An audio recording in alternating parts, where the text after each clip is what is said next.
Welcome to Dialing In Your Coffee Business, where we help cafe and roastery owners build a healthy coffee business that takes great care of people, including them.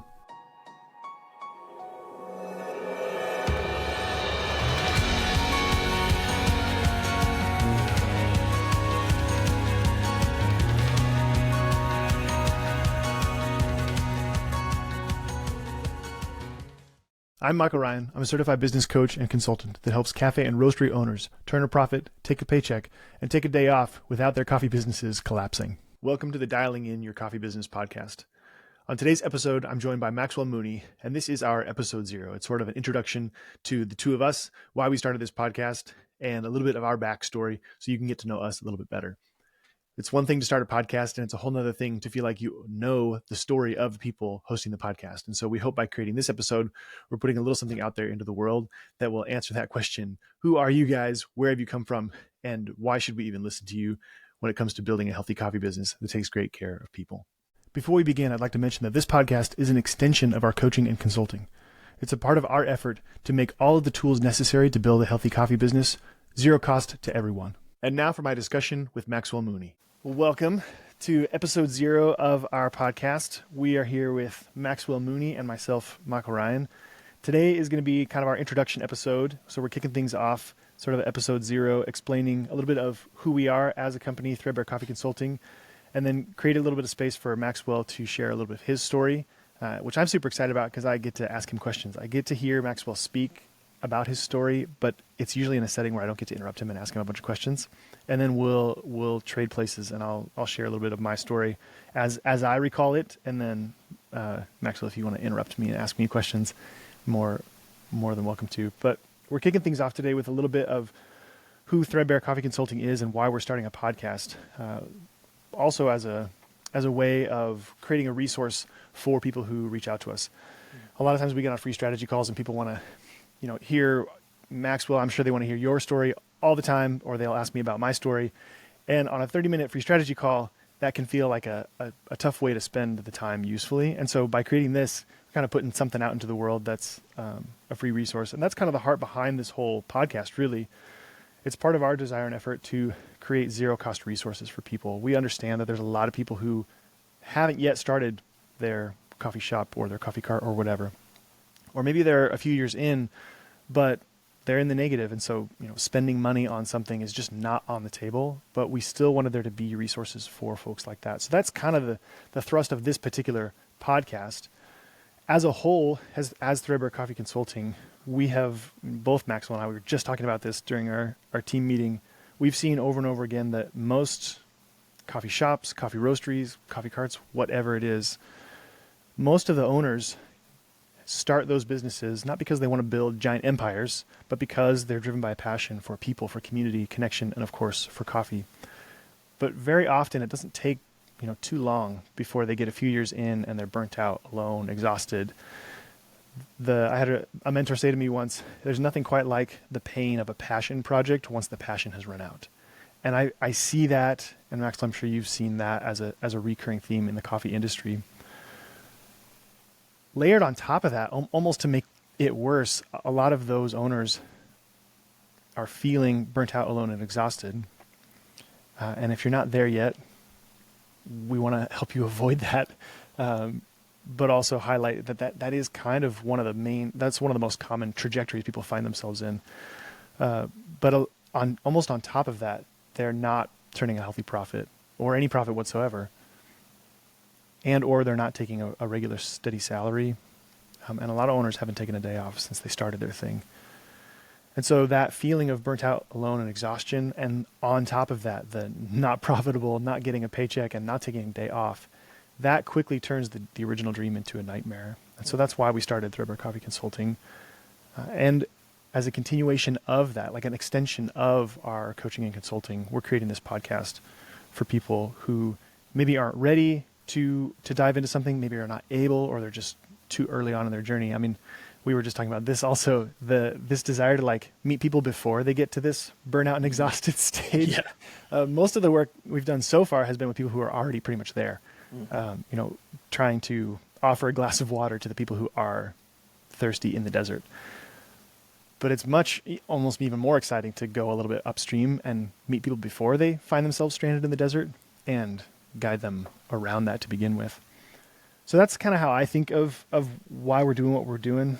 Maxwell, I'd love to hear your perspective on like what is Threadbare Coffee Consulting in general, and why are you excited about this podcast, maybe in particular? Yeah, I mean, I'm really excited about this podcast because in many ways I have been in the exact same spot as the kind of people that we're targeting for this podcast, which is that, you don't have a lot of money.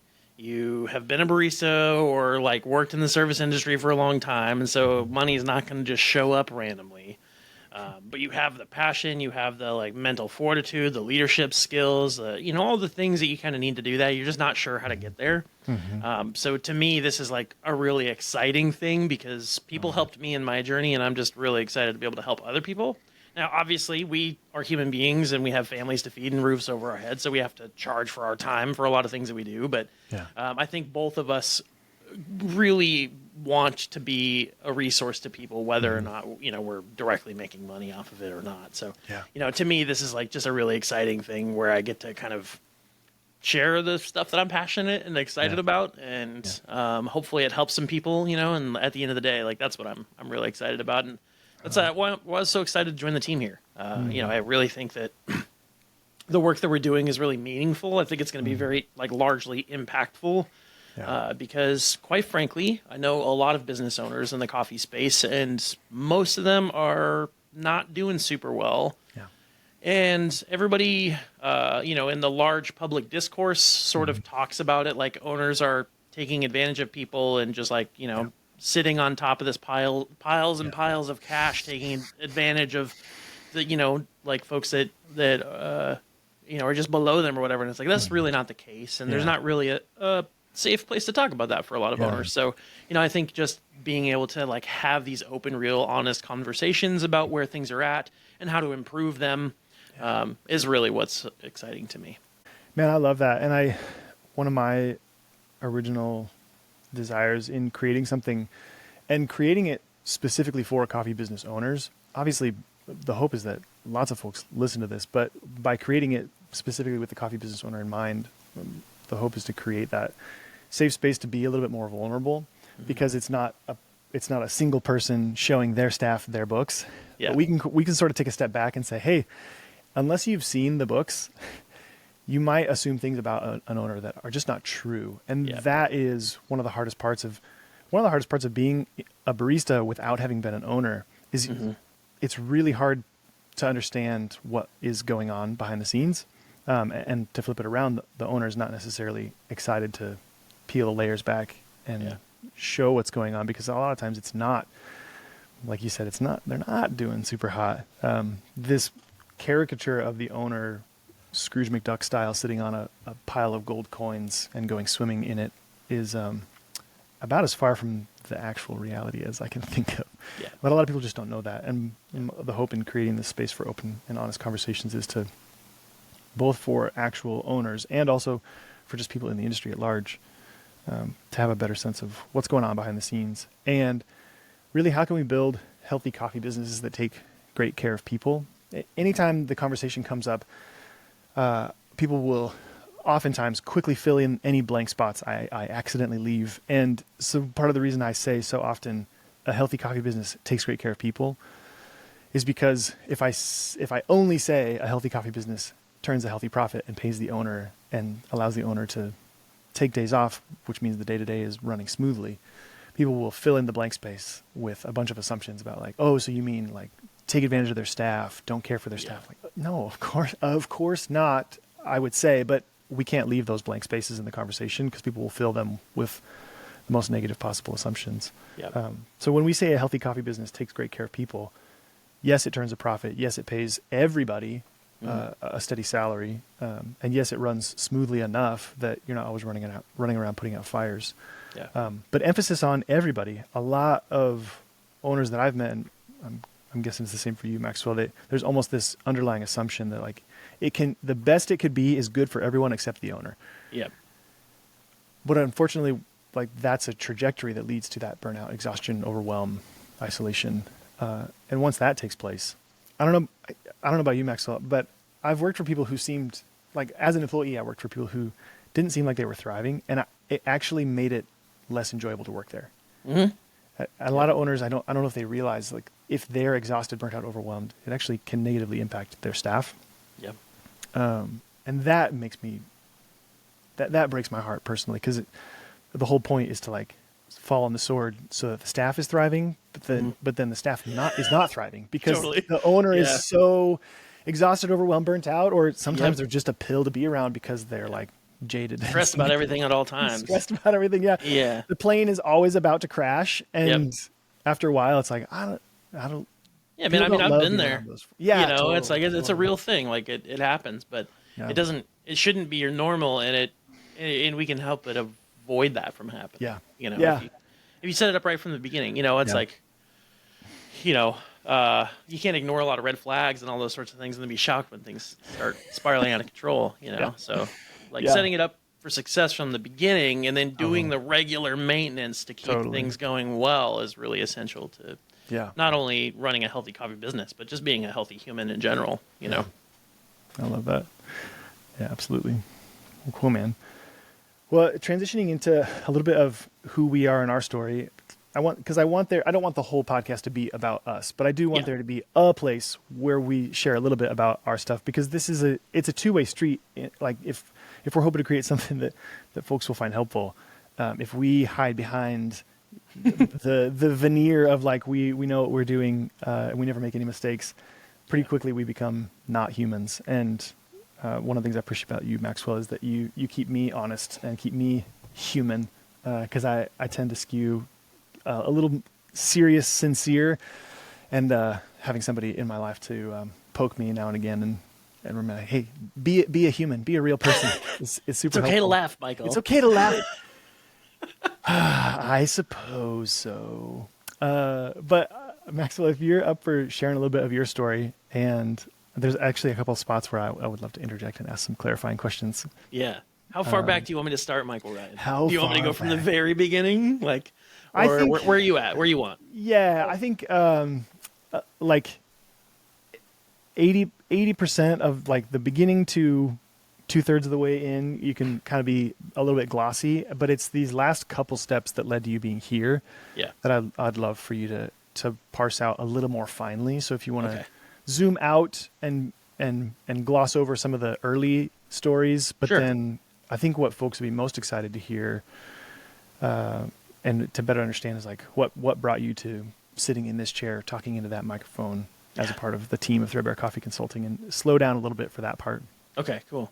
All right, we'll hit the old 80-20 rule early. So yeah, I'm sure if it's coming. This is the first episode we've recorded, but I can guarantee you, if my fortune telling powers exist, that we will be hitting the 80-20 rule so many dang times that you're gonna send us T-shirts saying "Shut up" about the 80-20 rule. Yeah, and I'm just gonna say right now, I didn't invent it. No. It drives me nuts when people are like, "Oh, that's just a thing that Michael talks about." What are you talking about? Yeah. No, we all talk about it. Other people invented it. I know. But, you know, in the same way that other people invented the wheel, yet I still use one of those to get around all the dang time, we'd be using it. So Same. All right, anyway, to my story, my background, if you will. Break it down. I guess it's helpful. One thing that I always like to at least like explain and communicate to people is I come from a really poor background, because I'm super white and look like I might not come from a very poor background, but I do come from a very poor background. My dad was a truck driver my whole life, and my mom was diagnosed with MS when I was 8. Yeah. And before she was able to get disability for that, she was living on the streets for about 4 years, so she was homeless. And I moved around a ton. I moved like 23 times before I graduated high school. I've lived in like Arizona, California, Oregon, Washington, North Carolina. 22, you said? 23. 23. Yeah. Yep. And then now Virginia. And my mom lived in Oklahoma and North Dakota in addition to the places that I've lived. And we just moved around a bunch. And at one point, I finally, whenever I'd got my first job at McDonald's, I worked there for 3 years. But whenever I started working there, I was 16, had my own vehicle, and I got tired of moving. So my dad kept moving, and I stopped. And so that was kind of that. And then lived with a family that brought me in and basically adopted me. They're lovely, my favorite people on the planet. So they were awesome, but I got a scholarship because I was legally classified as homeless and super poor. I got a scholarship to go to school where I met my lovely wife and then fell in love with coffee. That was at Northwest University in Kirkland, Washington, which our listeners might be familiar with the Kirkland signature brand from Costco, which coincidentally was both founded in Kirkland, and also the scholarship that got me to school was from the founder. It was the Achievers Scholarship from the Bill and Melinda Gates Foundation, which also had Jim Senegal there. So anyway, that's where I ended up going to school in a weird, funny twist turns of events. And then I fell in love with coffee. I had a really amazing 16-ounce caramel latte at Zoka in Kirkland. It was kind of during their heyday. Yeah. I don't think I knew it then, but from what I understand, they had like 8 single origins on bar whenever I first went there. And I had just this super classic, like, every teenager drink kind of a thing. But it just blew my mind. Fell in love with coffee. Started going down the rabbit hole, like read milk steaming tutorials, taught myself how to do latte art. And this was before YouTube videos were all over the place. I was just like reading about it on the internet and trying to figure out how to do it in practice. And then eventually I was, needed another job, like a second job. So I was like, well, I could go back to McDonald's or I could work in coffee. Coffee sounded more fun since I was pretty serious about it. So I started working for Cafe Ladro, which is where I met you. You were a coffee educator there at the time, or what was the official title? Yeah, store educator. Store educator, yeah. Cafe educator. Something like that. I don't know. Like a That's so like a mid-level position. Yeah, some education It was position. like the store trainer, so not the store manager. I always joke that Terica Rock, she was my store manager. Yeah. And I always joke with people that she was my boss and still is my boss. I just Absolutely.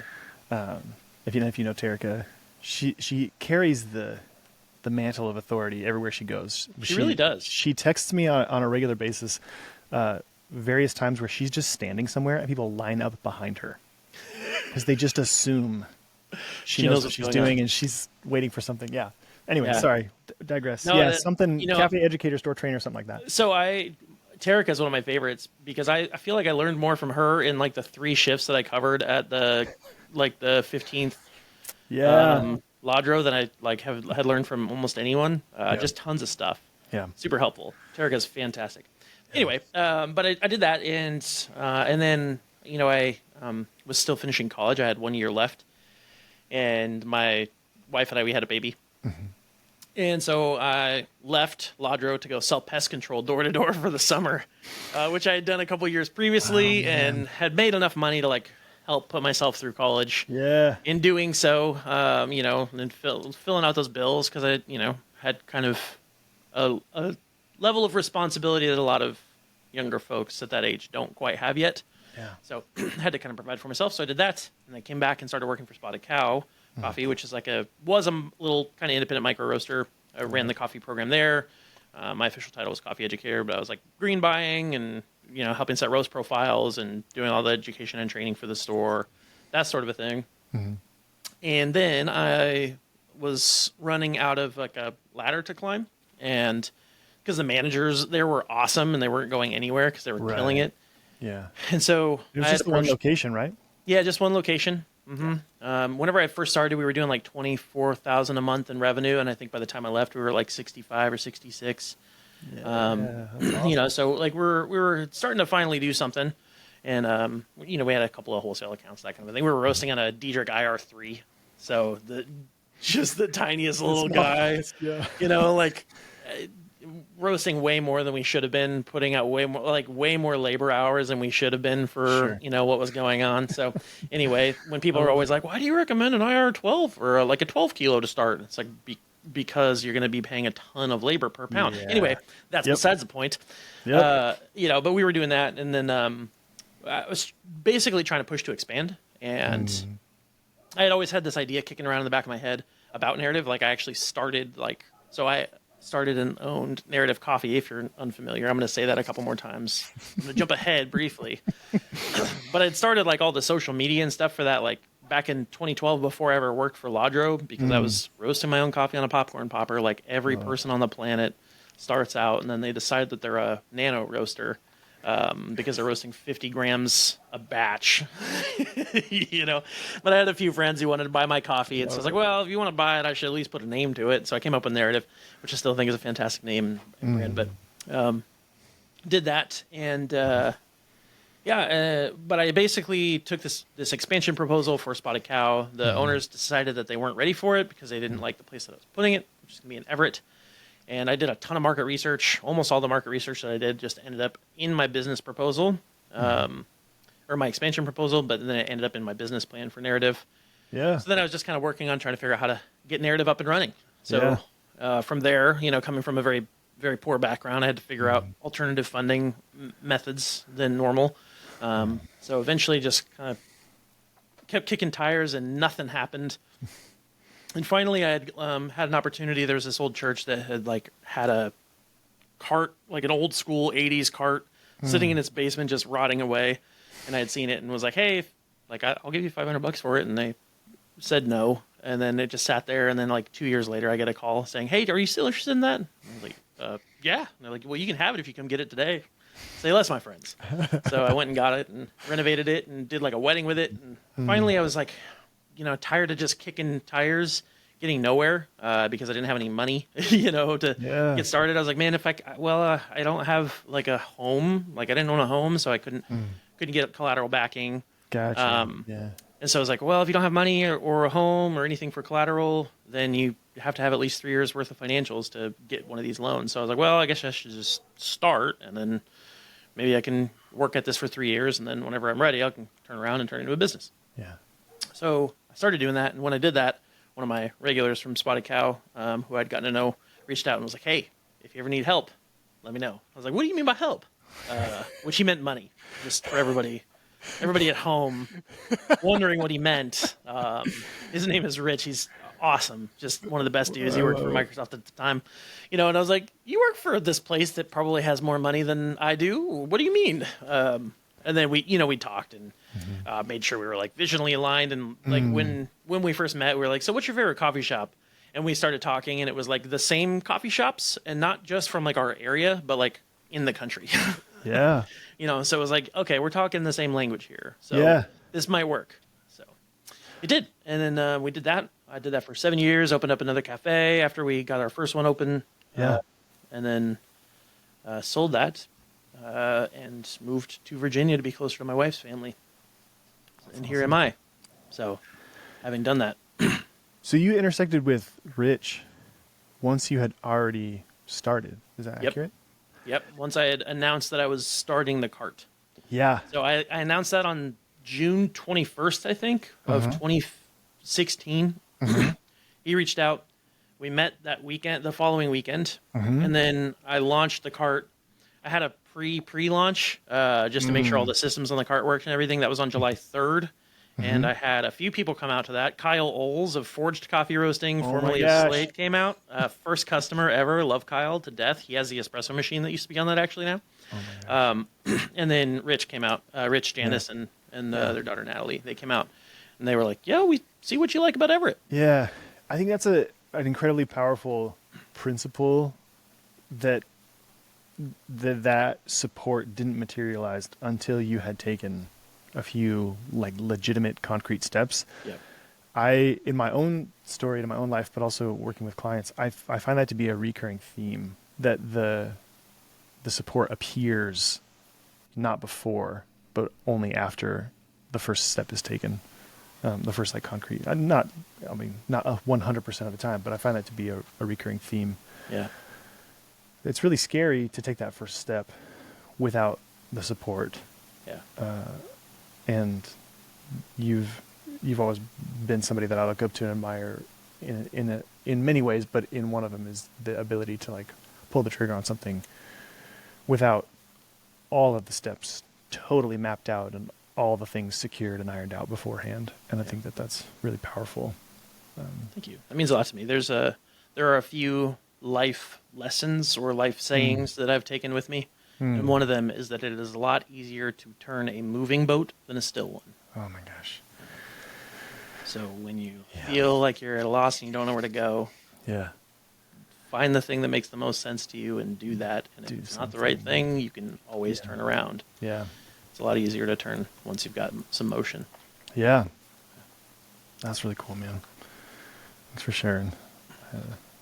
It's cool to hear those pieces and things I hadn't heard before, and also some funny correlations between some of the things that you did and some of the things that I'm realizing are also a part of my story that I had kind of forgotten about. There was three things that you mentioned that resonated with me, because not at all to draw comparison, because I don't think comparison is helpful in general. But when you talked about growing up poor, and I actually have no idea, and if my parents are listening to this, I hope I do them justice. I actually have no idea if we were poor or not. Like objectively, I'll say, like I didn't see the bank balance. I don't know. Subjectively, though, and I do still think there's value in looking at it this way, because objectively, I know there's people who are worse off.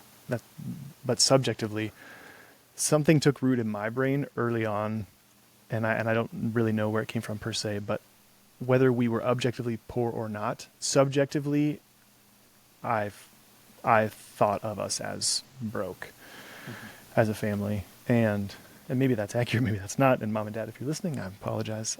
But something took root early on, and it was maybe even more of a mindset than it was an objective reality. I don't know, but that stuck with me for a really long time, and kind of going back to something you said about, like, you and I here on this call today, we look a certain way, sound a certain way, and it could be easy to assume things about us. But that feeling, I heard somebody say once, there's a difference between being poor and being broke.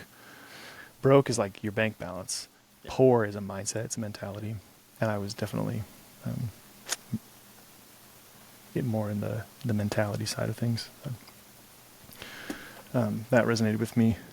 The job at McDonald's resonated too, because one of my first, like, not working for my dad as a house painter jobs was working at Wendy's. Nice. Actually, the first person to break down, like, cost of goods sold, labor, and profit margin was my manager at Wendy's. I was like, this is probably the best business school I've ever been to. Because how long were you there for? It was just a summer. It was, okay. Yeah, it was, and it was intentionally just a summer, but it was a ton of fun. And he was the first person to, like, break down a profit margin breakdown. That's cool. Give me 2 seconds. Christina's coming up. We're editing this out, I think. Okay. I just need to be plugged in. Okay. Hi, Christina. Oh, hi, Maxwell. How are you? Good. I was Like the first time I've seen you on camera. I've seen you in real life many times. We're actually married, so. Oh, wow, congratulations. Yeah, I know. Here's my camera. Okay. Yeah, it was just, these stairs are so steep and baby's getting so big. I was like, tell Maxwell I said hi. But I was I'm so sorry. No. Sorry to, like, drag you onto here. No, I've been meaning to say hi. I'm running late as always to an appointment, so. No worries. All right, well, Yeah. we'll see you. I appreciate you. Bye. Bye. Yeah. Talk to you soon. Bye. Love you. If you can let Tyler out later, that would be great too, honey. Okay. Yeah, love you. Love you. You put that in the bloopers. Yeah. No bloopers. That was excellent. So good. Just 1 second.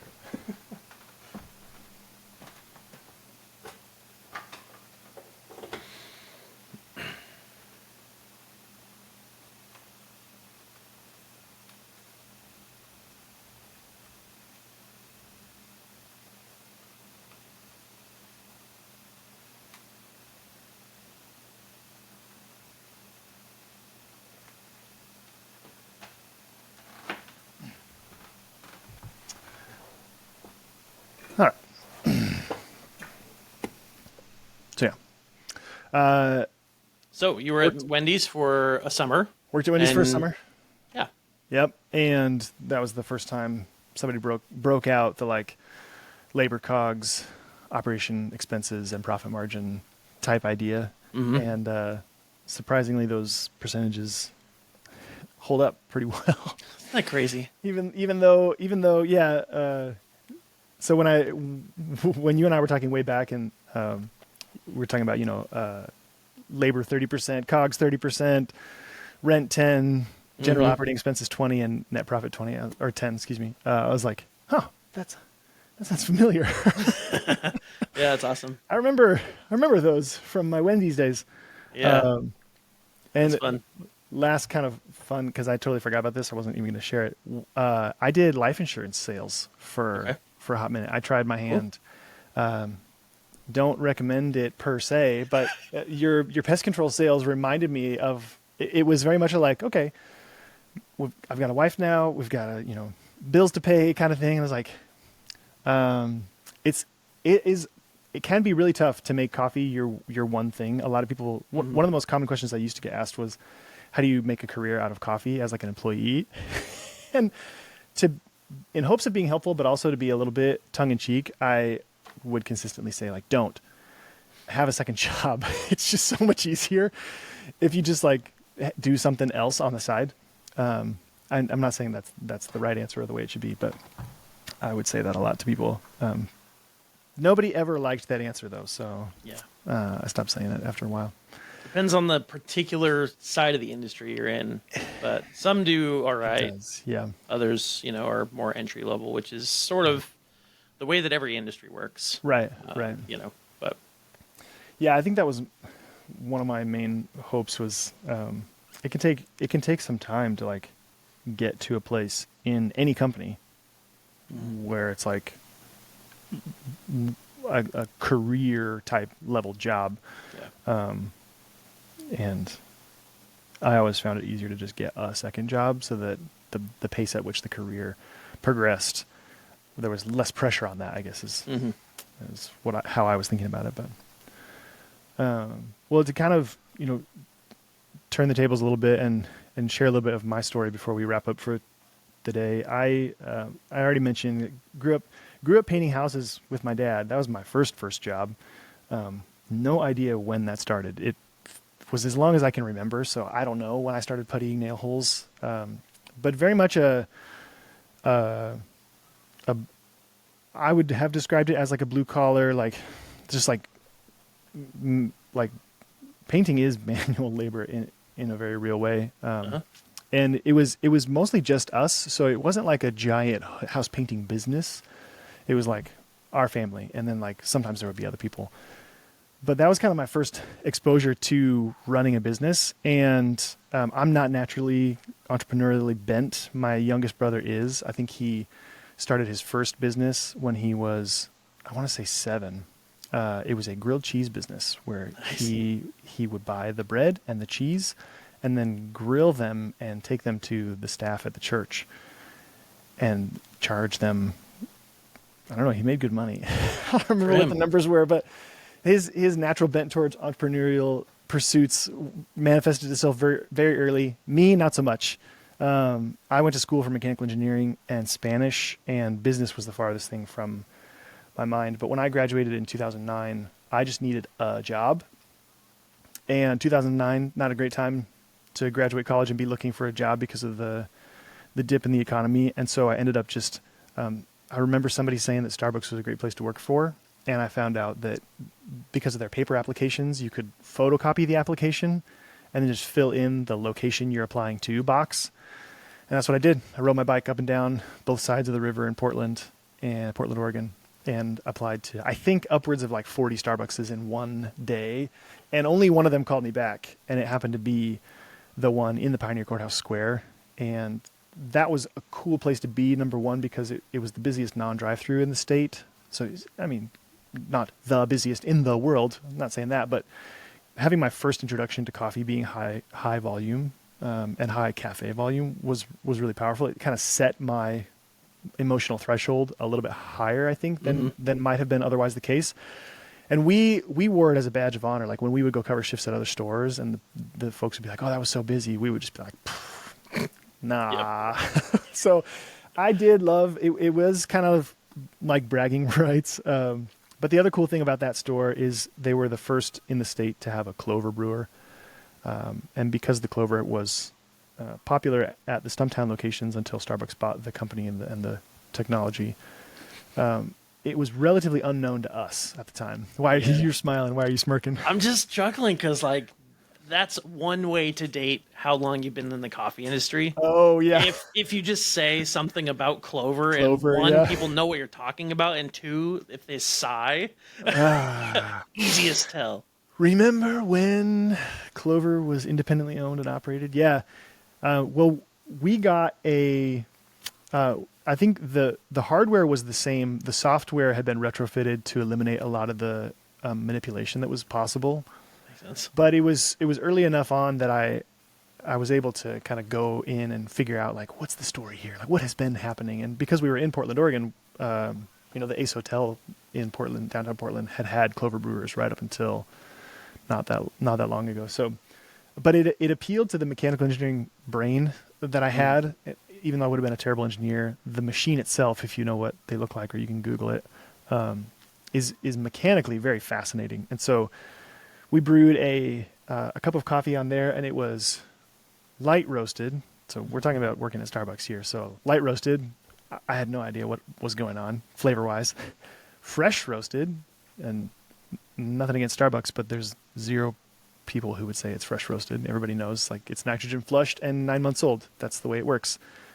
So to taste something that was light roasted, fresh roasted, and then of course, as is often the case, it was a naturally processed Ethiopia on a Clover brewer, and I was just a goner after that. Yeah. It was very much like I think I over. spent like 4 hours online looking at the brewer and videos that had been made and how does it work and what variability was possible and what variability is possible now. And so I was the kid who started bringing in coffee from other roasters and brewing it on the Clover. Nice.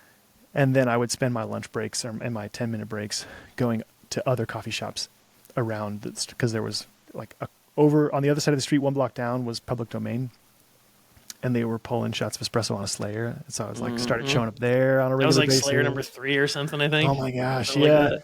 And there was Yeah, a they were early. Pete's. Yeah, there was a Pete's like another block down, and then there was Spella. If you've ever been to Spella, they had one of the old lever machines. There's tons of places you could like make it to either on a 10-minute break or a 30-minute lunch, and so that was what I started doing.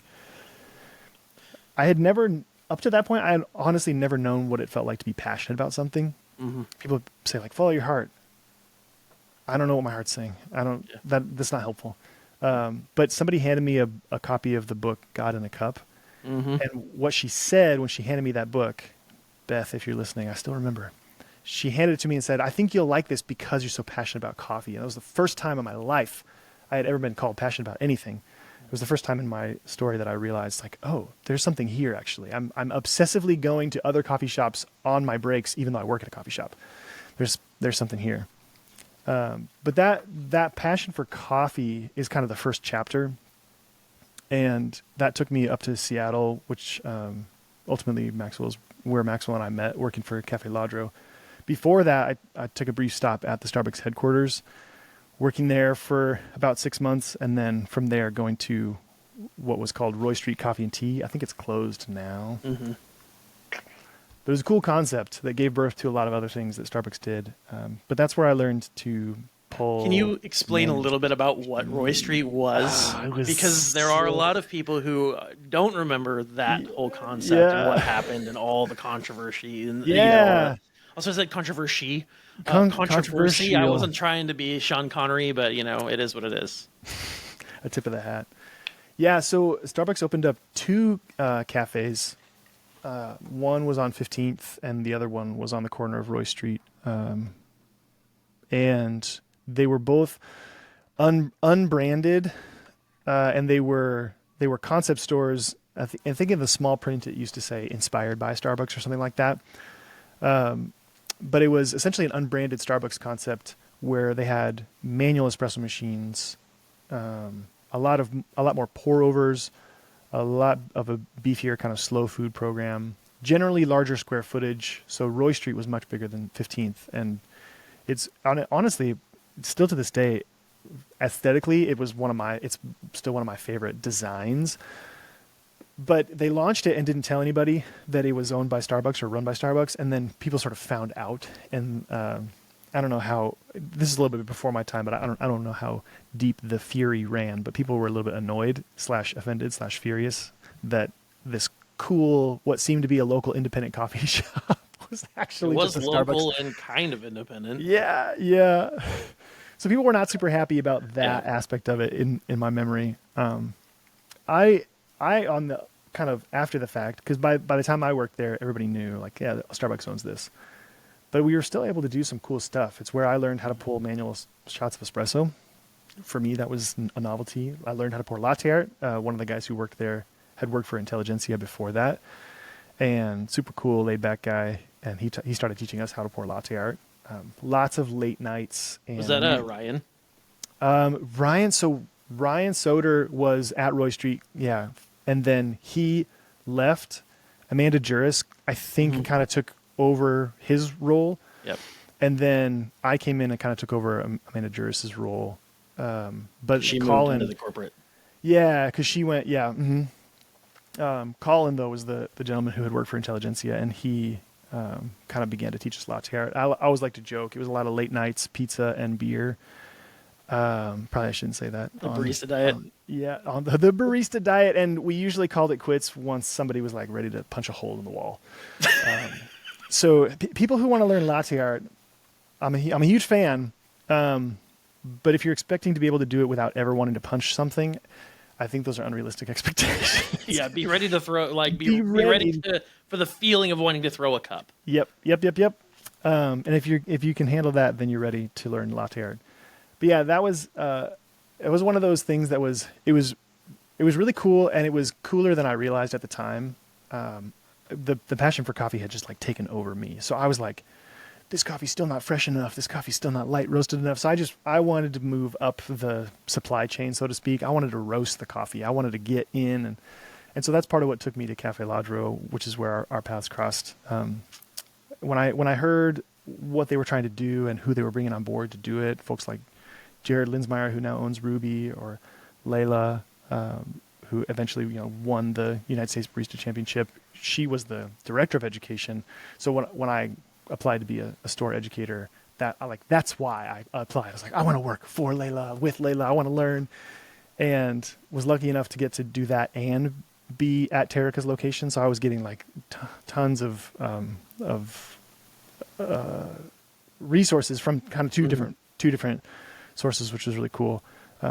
Eventually Layla left and I got to take over as director of education, which was pretty wild. One of the coolest things about that, I didn't really realize until after kind of hindsight, when they brought in a director of operations, because I was the director of education, we worked a lot more closely together than I think. I didn't realize how rare that was until I kind of looked back. Mm-hmm. When you're working super closely with the director of operations for a company that has 15 plus locations, you learn a lot about how a healthy business works, and sometimes a lot about how it doesn't work. And when I was, coffee was like my first passion, but as the director of education, I started to realize I could know all there is to know about coffee, let's say. I'm not saying I do, but just I could, and it wouldn't be enough because I don't understand people well enough.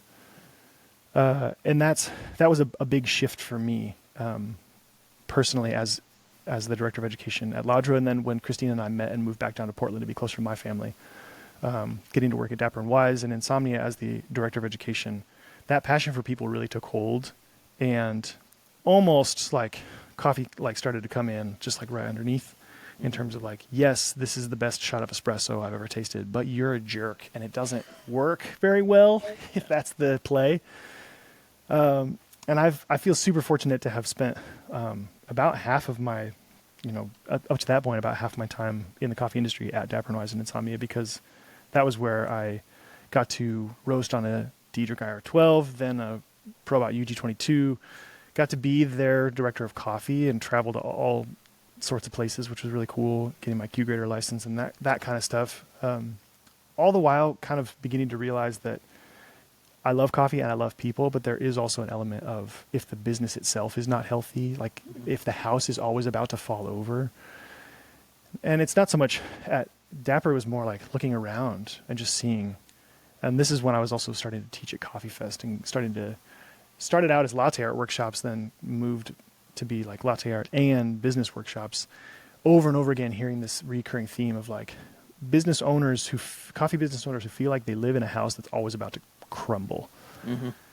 And I realized that if we're passionate about people, then being passionate about business is a natural extension of that, because healthy businesses take great care of people. Mm-hmm. And that was kind of a switch that flipped in my brain, because I wouldn't have described myself as entrepreneurial by any stretch, but I became passionate about business because I saw the effect that it had on people. Yeah.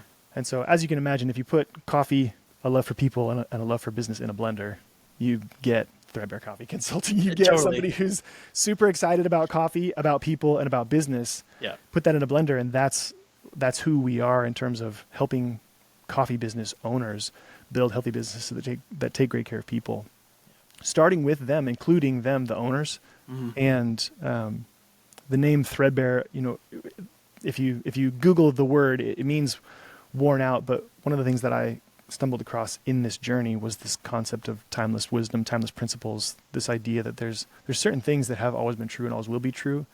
And in our world today, folks might think of them as worn out, but they really are the foundation of how we work with people. We're gonna anchor the work that we do with clients in things that have always been true and always will be true. And then, having built that foundation, go one level beyond that to things that are specific to the coffee industry. But that's become the kind of driving force behind how we do what we do and why we do what we do, building things off of those timeless principles, because folks might think of them as worn out, as quote unquote threadbare, but I think they're the foundation of a healthy business that takes good care of people. And I know that's very philosophical, but I think Maxwell knows this about me. I skew that direction in general. So I think it's excellent, personally. I'm a pretty philosophical kind of person myself. So yeah, I think it's funny. You mentioned putting those three kind of ingredients in a blender, and that's what you get. And in my case, that's been true. It's like people all the time ask me, because I didn't go to school for business. I went to school for completely unrelated things, and I did like debate. That's the closest to like businessy things that I ever did. I love it. But they always ask me, like, how did you come to care about business? And particularly people ask me about systems when they hear me talking about systems and those sorts of things. And it's just like, I think for me, the reality was that in order for me to help create something that celebrates coffee the way that I want it to be celebrated, you need to have all of the systems and tools and things around it to help it be successful. It needs a house. In the same way that, like, if you want to grow tomatoes in the winter, you need a greenhouse. Or if you want your kids to have a place to sleep, you have to have those things because they're kind of essential. And so it's like I've always been interested in whatever I do to do the best job of it that I can. So we'll go deep in and learn all the things that I have to learn. But ultimately the point is not the systems or the spreadsheets or the P&Ls or any of that kind of stuff. Those are all tools to get to the end of the goal, which is that we want these businesses to be healthy because they take great care of people, and that includes everyone in the whole supply chain. And it's like, at the end of the day, coffee is such an amazing thing that touches so many people's lives, and so when we can have a healthy business that does that well, it means that will continue to happen for a really long time. And you get to touch more and more people's lives. It's like my favorite thing about barista work is getting to watch the life cycle of a community. It's like you get to watch people grow up. Like, I have people that have been to my coffee bars when they were teenagers, that then like found their partners that they were in love with, fell in love, got married, had kids. I've seen people lose their spouses. I've seen communities lose leaders and rally around causes and all those sorts of things. It's like such a beautiful thing, and someone has to take care of the house that houses all of that.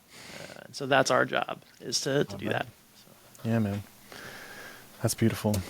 I love that. You said something recently that along those lines that really stood out to me. I've always thought of what it would take, what it does take to have a coffee industry that's truly sustainable and not an industry that is taking advantage of any person or people group, but an industry that's truly sustainable is one that holistically takes care of all the people. And that to me was, exciting enough and compelling enough to think about actually finally building a coffee industry that takes great care of all the people involved in it. But you said something recently that deeply resonated with me that I had kind of, I'll say, forgotten about, because when you said it, I knew it to be true. But for the history of coffee and specifically cafes and coffee shops, they've always been tremendous influencers of culture at large. And I think we as coffee business owners don't always realize the potential impact we have, not just on the coffee industry, but on the culture as a whole and on the world as a whole. But it all starts with a healthy business that takes great care of people, including the owner. A house that's always on the verge of collapse, or sometimes I like to say, if your house fell over every time you left, you would never shrug your shoulders and be like, oh, it is what it is. That's home ownership. But we do that in the coffee industry all the time. Owners say, like, well, I just can't take a day off because the whole thing will fall apart. Only if you're not doing your job right. Maybe, but that's a red flag. Yeah. If that's the case, that's a huge problem. That's not just an is what it is type thing. That's the beginning of a sustainable, industry that takes great care of people and, a positive influence on the culture at large, which I think is really powerful. I think coffee business owners have a lot more potential to positively influence people than they usually realize. Yeah. And to remind them of that, to use that potential influence for positive impact is one of the things that I love about the work that we get to do with people. Same. Well, cool.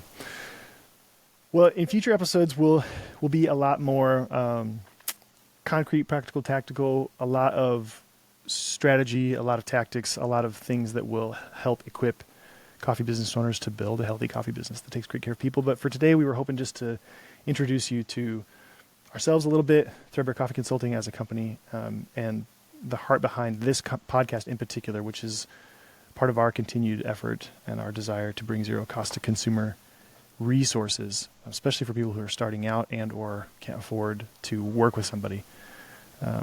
If you're in that place, to create something for you still, where you can leverage it and apply those tools. Thank you for joining me today for my discussion with Maxwell Mooney. Please check out the links in the show note captions to follow Maxwell Mooney on Instagram at Maxwell Threadbare. You can also check out the interview he did with Upflip that has millions of views. They interviewed him while he still owned Narrative. If you're enjoying this podcast, please consider subscribing on YouTube. That's a great zero-cost way to support this podcast. In addition, please subscribe to the podcast on Apple and Spotify. And on both Spotify and Apple, you can leave us up to a 5-star review. Please check out our online courses, our group coaching, and our one-on-one coaching.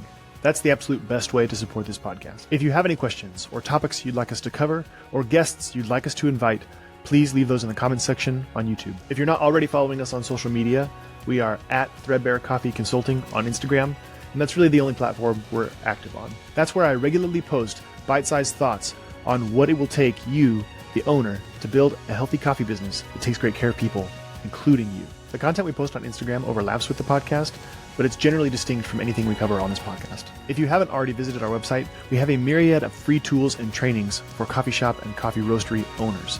Everything from calculating your cost of goods sold for both a cafe and a roastery, which is completely different, pricing, which again for a cafe and roastery is completely different, managing labor percentage in a way that takes great care of people, etc., etc. All of those tools and trainings are available at our website, threadbarecoffeeconsulting.com. Thank you so much for joining us for today's episode. And last but not least, thank you for your interest in building a healthy coffee business that takes great care of people, including you.